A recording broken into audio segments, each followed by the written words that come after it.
नमस्कार जी, आज हम दादरी जिले के रानीला गांव में आए हुए हैं और हमारे साथ भावी सरपंच ठेकेदार जी हैं। आइए करते हैं इनसे बातचीत। नमस्कार जी। नमस्कार जी। सबसे पहले तो मैं आपके चैनल का आपका धन्यवाद करता हूं जो आप गांव रानीला में पहुंचे हो।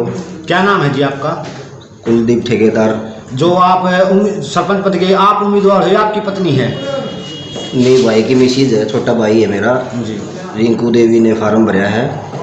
तो रिंकू देवी सरपंच बनने के बाद क्या क्या काम करवाने वाली है? हमने पूरे गांव के लिए 36 बिरादरी को साथ लेके चलने का काम किया है और हमने पूरे गांव में, अब तो ये सरपंची का माहौल है, इससे पहले भी हमने जितने भी समाज से जुड़े हुए जो भी काम हमारे पास आए हैं हमने लगभग कोशिश की है, सभी को किया है। वो किसी क्षेत्र का हो, चाहे वो मंदिर का हो, गौशाला का हो, या किसी की शादी का हो, किसी गरीब का हो, मकान बनाने का हो, या वैसे कोई सहायता की जरूरत पड़ी है तो हम गांव के लिए पहले भी खड़े रहे। शिक्षा के क्षेत्र में आप क्या करवाने वाले हो सरपंच बनने के बाद?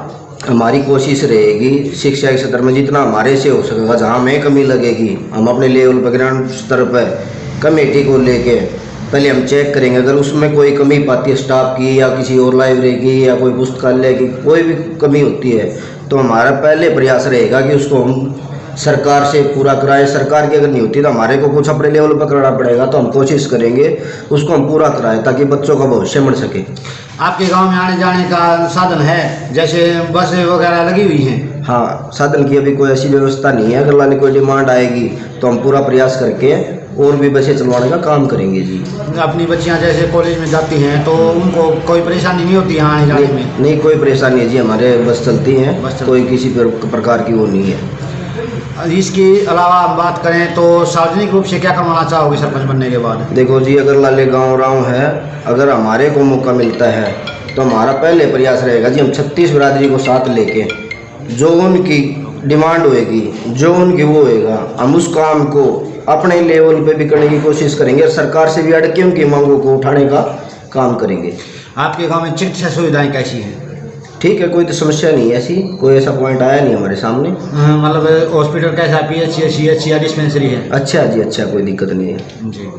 तो इसके अलावा और क्या क्या समस्याएं हैं? जैसे एक जल भराव की समस्या होती है मेन गाँव में, तो लगभग हमने गाँव में देखा है सर्वे करके, तो जल भराव की समस्या हर एक गाँव में मिलती है। तो आपके गाँव में जल भराव की समस्या है? हाँ, हम काफ़ी रूटीन में गए हैं तो हमने 2-4 जगह देखा है, ज़्यादा तो नहीं है लेकिन 2-4 जगह ऐसी समस्या आई है, लोगों ने मुद्दा उठाया है कि जी हमारा तो चलने का रास्ता नहीं है, परेशान हो जाते हैं, कीचड़ में पैर धंसते हैं। तो हमारा पहला काम होगा, जैसे ही हम सरपंच के वो करते हैं तो हमारा पहला काम होगा गली से कीचड़ को साफ करना। साफ सफाई का पूरा विशेष कर ध्यान रहेगा जी पूरे गांव की। किसानों के लेकर क्या कुछ योजनाएं लेके आने वाले हो सरपंच बनने के बाद? किसानों के हक में जो लड़ाई लड़नी पड़ेगी हम उसके लिए दिन रात एक करेंगे जी, चाहे कोई भी मुद्दा। किसानों के लिए खेत में आने जाने के रास्ते हैं? हाँ, रास्ते ठीक है। अगर लाने कोई समस्या 1-2 जगह आई थी मेरे पास, कहीं मिट्टी डालनी है, कहीं कोई और वो दिक्कत है, तो मैंने तो अपने लेवल पे ही बोल दिया था, तो आप पहले भी करा सकते हो, ऐसी कोई दिक्कत नहीं है। मतलब आप सरपंच बनने के बाद किसानों के रास्ते पक्के करवा दोगे खेतों तक? हाँ, बिल्कुल 100% कराएंगे जी। गरीबों के लिए क्या कुछ योजनाएं लेके आने वाले हो सरपंच बनने के बाद? गरीबों के लिए मैं तो देखो अभी गांव में घूम रहा हूँ तो मेरे सामने काफ़ी समस्या आती हैं। कई बार तो क्या होता है, किसी को स्कूल की ड्रेस नहीं मिल रही बच्चे को, किसी को फीस की व्यवस्था नहीं, किसी का कच्चा मकान है, किसी का कोई और समस्या भी काफ़ी घूमे हैं, तो काफ़ी आई है। तो हमने तो सबको एक ही बात कही है, पहला काम हमारा सरकार से रहेगा आगे हम उससे लड़के अपने हक की लड़ाई के लिए गाँव को स्तर पर पब्लिक को लेके हम उनकी मांगों को उठाएंगे। अपने से जितना होएगा ज़्यादा से ज़्यादा मैं अपने पास से भी करने की कोशिश करूँगा, क्योंकि मेरा मन है, मैं एक गरीब परिवार से हूँ, मेरा मन है कि मैं भी इनको कम से कम गरीबी से तो बाहर निकालूँ। खेल कूद के क्षेत्र में क्या कुछ प्रयास करने वाले हो सरपंच बनने के बाद? खेल कूद के लिए हमने जैसे पहले भी अपने ग्राउंड बनाया, अपने स्तर पे ही बनाया है, उसमें मिट्टी डलवाई है, जिम के लिए सामान डाला है। कोई और भी अगर लाले खाने पीने की व्यवस्था की दिक्कत आई है या और कोई गरीब खिलाड़ी है, अच्छा लेवल का है, उसको घर से खुराक नहीं मिली, तो हमने पहले भी सहयोग किया, हर आगे भी करेंगे हम उसका सहयोग। जो बच्चे नेशनल और इंटरनेशनल टूर्नामेंट लेके आते हैं तो आप सरपंच बनने के बाद उनके लिए क्या कुछ करने वाले हो?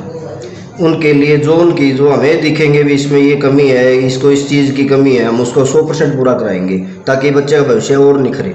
खेल कूद के क्षेत्र में ज़्यादा से ज़्यादा बच्चे निकलें तो आप उनको मतलब पंचायत स्तर पर भी सम्मानित करोगे या और कुछ कोई योजना लेके आने वाले हैं? देखो जी, पंचायत स्तर का तो हमारा पहला काम है, उसको करेंगे लेकिन हमारा अलग से सहयोग भी रहेगा ताकि बच्चे का भविष्य निखरे। इससे क्या है, शिक्षा अच्छी मिले। आजकल के युवा हम देखते हैं ज़्यादातर नशे की आदी ज़्यादा है, तो हम चाहेंगे कि खेल कूद में आ जाए तो बच्चा कम से कम नशे से तो दूर रहे।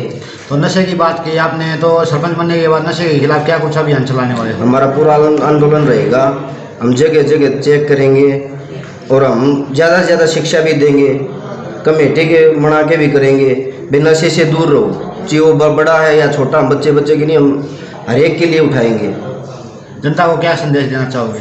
मैं जनता को यही संदेश देना चाहता हूँ, अगर लाले जनता मेरा सहयोग करती, मुझे मौका देती है, तो मैं तहे दिल से पूरे गांव का धन्यवाद करता हूँ। पूरे गांव के साथ हूँ, दुख सुख में जहाँ भी मेरी जरूरत पड़ेगी, चाहे वो दिन हो चाहे रात हो। जनता से क्या अपील करना चाहोगे? जनता से मैं यही अपील करना चाहूँगा, एक बार मुझे मौका दे।